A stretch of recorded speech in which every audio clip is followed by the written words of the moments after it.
রাত মোটামুটি 11টা বাজে, আর এখন হচ্ছে দোকান বন্ধ করার সময়। যেমন কি তোমরা দেখেছো গতবার আমি মোটামুটি সকালবেলা, সকাল থেকে বিকাল পর্যন্ত ফলের দোকানে, ঠিক আছে। আর এখন এখন কিন্তু মোটামুটি ঠিক আছে, আমি আছি দেখো আমাদের ছোট্ট একটা ভ্যানের উপরে, ঠিক আছে, যেখানে সব সব মানে খাওয়া দাওয়ার আইটেম, যেখানে ঘুগনি, ঠিক আছে, আলুর দম, মুরগির ছাট, খাসির ছাট, ঠিক আছে, এখন তড়কাও রেখেছে। এই নিয়েই মোটামুটি ছোট ব্যবসা তেমন একটা চলে না, এই নিয়েই হচ্ছে আমাদের রোজগার চলছে, ঠিক আছে। এদিকে একটু নিয়ে আসুন। তেমন একটা বেচা কিনাও নেই, ঠিক আছে, তেমন একটা বেচা কিনাও নেই। যেমন তেমন করে আবারও লাইফটাকে নিয়ে আসা হচ্ছে, তার ভিতরে নানান রকমের নানান স্বার্থপর মানুষও দেখেছি। তবে স্বার্থপর বলতে অনেকে বলছে দাদা তোমার ফ্যামিলি কোথায়, তো ফ্যামিলি নিয়ে একটা সম্পর্কে বলতে চাই, ঠিক আছে। যখন তুমি ভালো কাজ করবে না, তখন ফ্যামিলি, বন্ধু বান্ধব, সমস্ত সব কিছু কিন্তু তোমার ত্যাগ করতে হবে।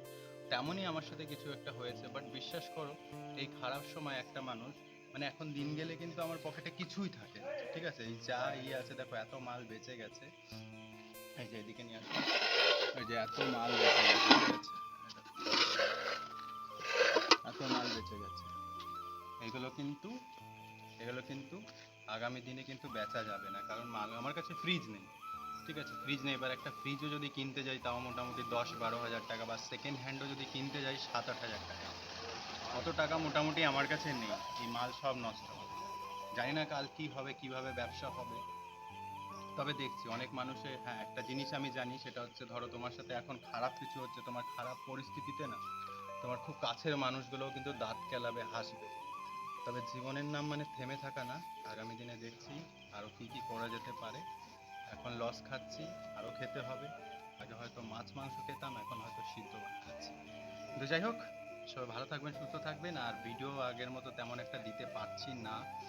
আর আরেকটা কথা বলতে চাই, সেটা হচ্ছে আমি কোনো রকমভাবে কোনো সোশ্যাল মিডিয়াতে কিন্তু অ্যাক্টিভ নেই, আমার নাম্বারও বন্ধ, আমার হোয়াটসঅ্যাপ বন্ধ, ফেসবুক মাঝে মধ্যে আসছি, কমেন্টেরও রিপ্লাই দিচ্ছি না, কারণ সময় পাচ্ছি না। সেই সকালবেলা 6টার সময় যাও, রাত্রেবেলা 12টা 1টা সময় বাড়ি যাও, সময় হয় না। যাই হোক, সবাই ভালো থাকবেন, সুস্থ থাকবেন, শুভরাত্রি।